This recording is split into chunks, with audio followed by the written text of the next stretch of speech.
भारत माता शिव शक्ति अवतार परमात्मा वाणी ओम पिताश्री शिव बाबा याद है। आज है 26/6/2026 प्रातः क्लास। ओम नमः शिवाय। आज बाबा ने कहा, विजयी बच्चे। जी बाबा। ये खेल ही हार जीत का है। यहाँ है माया से युद्ध। माया बड़ी प्रबल है, बहुतों को तूफान में लाती है। माया ईश्वर की गोद से छुड़ा लेती है टेम्पटेशन देकर। सभी 5 विकारों से हारे हैं। अभी तुम जीतने का पुरुषार्थ करते हो। आखिरी जीत तुम्हारी है।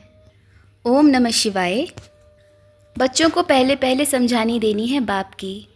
बेहद का बाप ही हमको पढ़ाते हैं, और जो गीता वाले हैं खास उनको पकड़ना अच्छा रहता है। वह कृष्ण को भगवान कहते हैं। समझाना है भगवान तो निराकार को कहा जाता है। देहधारी तो बहुत है, बिगर देह है ही एक। श्री कृष्ण भगवान है नहीं, ऊंचते ऊंच शिव बाबा है। यह अच्छी रीत बुद्धि में बिठाओ। वर्षा बेहद के बाप से मिलता है जो ऊंचते ऊंच है। वह है ही निराकार परम पिता परमात्मा। वह है बेहद का बाप, यह है हद का बाप। बेहद के बाप से बेहद का वर्षा मिलता है। गायन भी है, और कोई 21 जन्मों का वर्षा देते नहीं हैं। ऐसा भी कोई बाप नहीं जिससे अमर पद मिले। अमर लोक है सतयुग, यह है मृत्यु लोक। तो बाप का परिचय देने से समझेंगे तो बाप से वर्षा भी मिलता है, जिसको दैवी स्वराज्य कहा जाता है। वह बाप ही देते हैं। वही पतित पावन गाया जाता है। वह कहते हैं, अपन को आत्मा समझ, मुझ बाप को याद करो तो पाप कट जाएंगे। पतित से पावन बन, पावन दुनिया में चलने लायक बन सकते हो। कल्प कल्प बाप कहते हैं, मामेकम याद करो। याद की यात्रा से ही पवित्र बनना है।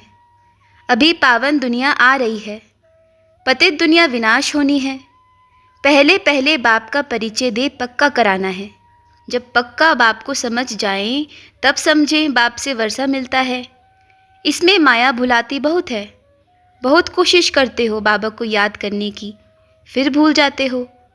शिव बाबा को याद करने से ही पाप कटेंगे। इन द्वारा बताते हैं मुझे याद करो, फिर भी धंधे आदि में भूल जाते हैं। ये भूलना नहीं चाहिए, यही मेहनत की बात है। माया रावण भुला देती है। बाप को याद करने से ही पाप कटेंगे। इसका भी समय है। कितने समय में बाप को याद करते करते कर्मातीत अवस्था को पहुंचना है। कर्मातीत अवस्था वाले को कहा जाता है फरिश्ते। तो ये पक्का याद करो, कैसे किसको समझाएं ताकि पक्का निश्चय भी हो जाए। यह भी याद रहे कि हम आत्मा भाइयों को समझाते हैं, बाप का पैगाम देना है। कहते हैं दीदार होगा, ये तो कायदे के विरुद्ध है, रॉन्ग हो जाता। दीदार आदि की तो बात ही नहीं। भगवान आकर सिखलाते हैं और मुख से कहते हैं, तुम मुझ अपने निराकार बाप को याद करो। याद करने से ही पाप सभी कट जाएंगे। कहाँ भी धंधे आदि में बैठे घड़ी घड़ी बाप को याद करना है। बाप ने हुक्म दिया है, मुझे याद करो। निरंतर याद करने वाले ही विन करेंगे। याद नहीं करेंगे तो मार्क्स कम हो जाएंगे। यह पढ़ाई सिवाय बाप के कोई जानते नहीं। याद से ही पाप कटेंगे, नहीं तो देवता बन नहीं सकेंगे। जो अच्छी रीत सुनते हैं वह सामने से मालूम पड़ जाता है। चक्र को भी याद करना है, बाप को याद करना है। चक्रवर्ती राजा बनना है। 84 जन्मों को भी याद करना है। बच्चों को समझाया गया, तुम 84 का चक्र कैसे फेरते हो। अपने आप से ही माथा मारना होता है। अभी तुम बाप के रहे पड़े हो, ज़रूर निश्चय है तब तो रहे पड़े हो ना। फिर भी माया कहाँ न कहाँ पकड़कर गिरा देती है। कर्मातीत अवस्था को पहुँचने मेहनत करनी है। वह अंत में होनी है। अंत कोई भी समय आ सकती है, इसीलिए पुरुषार्थ लगा रहना चाहिए। नित्य तुम्हारा पुरुषार्थ चलता रहे। तुमको ये निश्चय करना है, बेहद के बाप से हमको याद की यात्रा से बेहद का वर्षा लेना है। इसमें ही माया विघ्न डालती है, सारा दिन भुला देती है। ऐसे होना नहीं चाहिए। याद करने में थकावट नहीं होती है, सिर्फ बुद्धि में याद रखना है। बाप के बच्चे हैं, ये सबक है। इनको भूलने से बहुत घाटा पड़ जाता है। बेहद के बाप से बार बार वर अर्थात वर्षा मिलता है। फिर भूलने का भी ड्रामा में पार्ट है। बाप के सम्मुख रहने से बाप को भूलना नहीं चाहिए, जबकि बाप कहते हैं मुझे याद करो। लौकिक बाप नहीं कहते हैं, वह ऐसे नहीं कहेंगे देह के सभी संबंध छोड़ अपन को आत्मा समझो, शरीर का भान छोड़ मुझे याद करो तो पाप कटेंगे। एक की याद से ही पाप कटेंगे। तुम सतो प्रधान बनते जाते हो अर्थात पाप कटते जाते हैं। ये धंधा तो खुशी से करना चाहिए ना। बाप को याद करने से पाप कट जाएंगे, ये गीता में भी है, परंतु किसकी बुद्धि में ठहरता ही नहीं। ब्राह्मण ही देवता बनते हैं। भोजन खाने समय बाप को याद करना है, इसीलिए भोजन की इतनी महिमा है जो फिर भक्ति मार्ग में चलता रहता है। यहाँ तो बाप कहते हैं सभी को भूल एक बाप को याद करना है। ये गुप्त अभ्यास तुम बच्चों का चलता रहे तो अच्छा है, तुम्हारा ही कल्याण है। अपन को देखना है बाबा को याद करता हूँ, याद की खबरदारी चाहिए। इसको संगम युग कहा जाता है, वह कलयुग, तो इसमें संशय नहीं आना चाहिए। अगर आता है तो कुछ न कुछ नुकसान कर देते हैं। कोई भी संशय पड़े तो बताना चाहिए। मेहनत है अपन को आत्मा समझ बाप को याद करना। आधा कल्प रावण के बने हो, अभी बनते हो राम के। बाप कहते हैं कितने भी तूफान आए फिर भी बाप को याद करना ज़रूरी है। ये है रावण राज्य, वह है राम राज्य। चढ़ती कला और उतरती कला। बच्चों को बहुत खुशी होनी चाहिए। याद से ही विकर्म विनाश होते हैं। समझाना चाहिए ना, इस समय सभी आत्माएं तमो प्रधान हैं, सतयुग में सभी सतो प्रधान होते हैं। बाप बच्चों को ही कहते हैं जिन्होंने भक्ति में धक्के खाए हैं उसमें भी कितने खुश रहते हैं। मीरा डांस करती थी, यहाँ तो ढेर करते हैं। बाबा तो बंद करा देते, कोई उससे फ़ायदा नहीं। आदत को मिटा देना चाहिए। इनको अव्यक्त घूमना फिरना कहा जाता है। ये है पढ़ाई और याद। याद भी एक्यूरेट चाहिए। बाप को याद करना सहज है, समझाने में भी सहज है, परंतु अपन को आत्मा समझना घड़ी घड़ी भूल जाते हो। ये भी ड्रामा में नूंद है। सृष्टि का चक्र तो बुद्धि में है ना। ड्यूरेशन को लंबा कर दिया है। भक्ति मार्ग के हैं गपोड़े बहुत। धर्म भ्रष्ट, कर्म भ्रष्ट, धन भ्रष्ट हो पड़े हैं। क्या क्या करते हैं, हाथ निकाल कर दूसरा डालते, उसमें रखा ही क्या है। यह तो पुरानी दुनिया ही खलास होनी है। जब कर्मातीत अवस्था हो जाएगी तभी विनाश शुरू होगा। आगे चल तुम साक्षात्कार भी बहुत करेंगे, सुनेंगे भी। समझाने की बड़ी युक्ति होती है। कोई तो जैसे समझते ही नहीं जो किसको समझा सकते हैं, तो जैसे कि यहाँ फालतू हैं। यहाँ बच्चे आते हैं रिफ़्रेश होने के लिए, थोड़ा टाइम रहे, यह गए। कोई कोई मकान आदि बनाते हैं तो उनको समझाया जाता है इस समय सभी तरफ झगड़ा ही झगड़ा है, मौत खड़ा है, समय बड़ा नाजुक है। स्टूडेंट्स भी बिगड़ते हैं, इससे ही फिर सिविल वॉर हो जाएगी। बाप ने समझाया है बरोबर, कलयुग में तमो प्रधान है, यहाँ सुख थोड़ी है। तूफान आया, ये मकान गिरा, नया मकान बनाते हैं आराम में रहने लिए। अभी बच्चे जानते हैं स्वर्ग था, अभी नर्क है। इनको ड्रामा ही कहेंगे ना, यह तो कॉमन बात है। कोई भी समझते यह सृष्टि का चक्र है। तुम्हारा नाम ही है स्वदर्शन चक्रधारी। बाप ने सारी रचना के आदि मध्य अंत का ज्ञान दिया है। बाप कहते हैं तुम नहीं जानते हो, मैं तुम बच्चों को समझाता हूँ। है बहुत सहज। 7 रोज़ अखंड पाठ आदि रखते हैं। समझू जो होते हैं वह झट समझ जाते हैं, बहुत इजी है। 7 रोज़ में अच्छी रीत पढ़ टीचर बन सकते हैं। बाप का परिचय देना है। बाप ने समझाया है, देखो अच्छा समझते हैं तो पहले भक्ति की है, कई फिर आएंगे भी नहीं। आगे चलकर हर एक की बात से चलन आदि से झट पता पड़ जाएगा ये पुराना भक्त है या नहीं। यह ज्ञान प्रवृत्ति मार्ग का है, निवृत्ति मार्ग वाले ज्ञान दे न सके। बाप कहते हैं इस समय तक जो पास हुआ वह ड्रामा है। बाप ने समझाया है हम सभी एक्टर्स हैं। वह आसुरी संप्रदाय तो समझेंगे भी नहीं। यह ग्लानि की बात नहीं, समझा जाता है। रचना के आदि मध्य अंत का राज बच्चों को ही सुनाते हैं। बाप समझाते हैं देवताओं आदि सभी की कितनी निंदा कर दी है।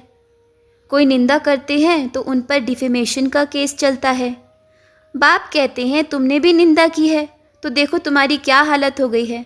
धर्मराज ने दंड दिया है, समय भी बहुत थोड़ा है। बहुत वेद शास्त्र पढ़े हुए भी आते हैं, फिर समझते हैं ये भी भूसा है, इससे तुम्हारी सद्गति हो नहीं सकती। अभी ये ट्रां बंद करो। फिर महिमा किसकी करते हो? जैसे पहाड़ों पर जाते हैं हवाखोरी के लिए, रिफ्रेश होने, घूमना फिरना होता है। ऑफिस में रहने से वह काम बुद्धि में रहता है, बाहर जाने से ऑफिस के ख्याल से फ्री हो जाएंगे। यहाँ भी तुम आते हो रिफ्रेश होने। आधा कल्प भक्ति करते करते थकावट हुई है ना। ज्ञान मिलता ही है पुरुषोत्तम संगम युग पर। पुरानी विनाश होती है तब जबकि नई दुनिया स्थापन हो। प्रलय तो होती नहीं। वह लोग समझते हैं दुनिया एकदम खत्म हो जाती है, परंतु नहीं, चेंज होती है। यह है ही नर्क, पुरानी दुनिया। नई दुनिया और पुरानी दुनिया क्या होती है यह भी तुम जानते हो। डिटेल सहित तुमको समझाया गया है। स्मृति में रखना है कल्प वृक्ष नई और पुरानी। पुरानी को कलयुग, नई को सतयुग कहा जाता है। यह सुमिरन कोई नहीं करते हैं। तुम्हारी बुद्धि में विस्तार है सो भी नंबरवार पुरुषार्थ अनुसार। समझाने की रिफाइननेस नहीं है। पुरुषार्थ कर ऐसा बन रहे हो। दिल होती है ऐसा समझाएं तो झट बुद्धि में बैठ जाए। बहुत समझने की बातें हैं, थोड़ा इशारा देना पड़ता है। इशारा मिलने से ही झट उठा लेंगे। 84 जन्म भी ठीक है, नई दुनिया पुरानी दुनिया भी ठीक है। कच्चे टूट पड़ेंगे, बहुत टूट गए हैं। इसीलिए भगवान उवाच है आश्चर्यवत सुनंती कथंती। समझा जाता है लड़ाई के मैदान में मारा मारी तो बहुत ही होती है। यहाँ वह बात नहीं है। यहाँ है माया से युद्ध। माया से मरकर ईश्वर के बनते हैं, फिर ईश्वर से मरकर माया के बन जाते हैं। अडॉप्ट हो फिर फारकती डाइवोर्स देते हैं। समझा जाता है ऐसा होता है। माया बड़ी प्रबल है, बहुतों को तूफान में लाती है। माया ईश्वर की गोद से छुड़ा लेती है टेम्पटेशन देकर। बच्चे भी समझते हैं हार जीत होती है। ये खेल ही हार जीत का है। 5 विकारों से हारे हैं। अभी तुम जीतने का पुरुषार्थ करते हो। आखिरीन जीत तुम्हारी है, बच्चों की बुद्धि में है। बाप के बने हैं तो पक्का बनना चाहिए। माया और ईश्वर का खेल है। तुम देखते हो माया कितनी टेम्पटेशन देती है। ध्यान दीदार में जाने से भी खेल खलास हो जाता है। तुम बच्चों की बुद्धि में हैं, अब 84 का चक्र लगाकर पूरा किया है। देवताएं फिर क्षत्रिय वैश्य शूद्र बने। अभी शूद्र से ब्राह्मण बनते हैं, ब्राह्मण बन फिर शूद्र बन जाते हैं। तो ये सभी भूल जाते हैं। पाँव पीछे हट जाता, दुनियावी बातों में लग जाते हैं। फिर मुरली आदि भी याद नहीं रहती, रिफ्रेशता रहती ही नहीं। सिंध से भी बहुत आते थे। नॉलेज सुनाना तो बहुत ही सहज है, याद की यात्रा इससे भी सहज है।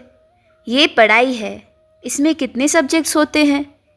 पढ़ाई टाइम लेती है, परंतु याद डिफ़िकल्ट, पढ़ाई सहज हो गई है। याद ही सभी को डिफ़िकल्ट भासती है। तुम बच्चों को घड़ी घड़ी बाप याद पड़े और साथ में स्वर्ग भी याद पड़े। कृष्ण तो याद पढ़ ना सके, उसने तो माता से जन्म लिया। फ़र्क तो है ना शिव बाबा और श्री कृष्ण में। तुम बच्चों की बुद्धि में है हम शिव जयंती मनाते हैं। क्या करते हैं? बाप ज्ञान का सागर है तो ज्ञान बैठ देते होंगे। ये ज़रूर है शिव बाबा आते हैं, उनको बाबा बाबा कहे मिलते हैं। बाप नई दुनिया स्थापन करने आते हैं, उनको स्वर्ग कहा जाता है। इतनी सहज बात भी भूल जाते हैं। शिव बाबा है रचयिता, पुरानी थोड़ी रचेंगे। बात भी बड़ी सहज है। तुमको निमित्त बनाया है, तुम कोई से भी पूछ सकते हो। यह वंडर है। आत्माओं के सभी के शरीर का नाम पड़ता है, इनका शरीर का नाम नहीं पड़ता है। शिव बाबा एक ही बार आते हैं, भल आत्मा पिछाड़ी में आती है तो भी नाम पड़ता है। शिव बाबा एक ही बार आते हैं तो भी उनका नाम नहीं पड़ता है। उनको शरीर है नहीं। बहुतों को ये बैच लगाने में भी लज्जा आती है। दे अभिमान है ना, गाली तो खानी ही है। कृष्ण ने कितनी गाली खाई? सबसे जास्ती गाली खाई है शिव ने, फिर श्री कृष्ण ने, फिर सबसे जास्ती गाली खाई है राम ने। नंबरवार है। डिफेम करने से भारत की कितनी ग्लानि हुई है। परमात्मा को सर्वव्यापी कहना ये नंबर 1 ग्लानि। फिर कृष्ण जो विश्व का मालिक था, उनकी ग्लानि है। उनको भी विकारी बना दिया है। शिव को तो ठिक्कर भित्तर में डाल दिया है। उनको शरीर ही नहीं तो विकारी कैसे उनको दिखाएंगे। कृष्ण को छोटपन में ही विकारी बना दिया है। राम को तो रुला दिया, उनकी स्त्री चोरी हो गई। कैसी कैसी बातें बनाई हैं। अच्छा, ओम। रूहानी बाप की रूहानी बच्चों को याद, प्यार और नमस्ते। हम रूहानी बच्चों की रूहानी माता पिता बाप दादा को याद, प्यार, शुभ प्रभात और नमस्ते बाबा, नमस्ते। धन्यवाद बाबा, धन्यवाद। आज का वरदान है तिलकधारी भव। ब्राह्मणों की निशानी सुनाओ। लौकिक ब्राह्मण चोटी रखते हैं, तिलक लगाते हैं और जनेऊ धारण करते हैं। आप अलौकिक ब्राह्मण क्या करते हो? रोज अमृत वेले स्वयं को मास्टर सर्वशक्तिवान का तिलक दो। सारा दिन तिलकधारी रहने से कभी भी माया सामना नहीं करेगी। तिलक आपके विजयी की निशानी है। अमृत वेला वरदानी वेला है।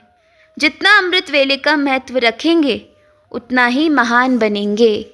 अच्छा, ओम नमः शिवाय।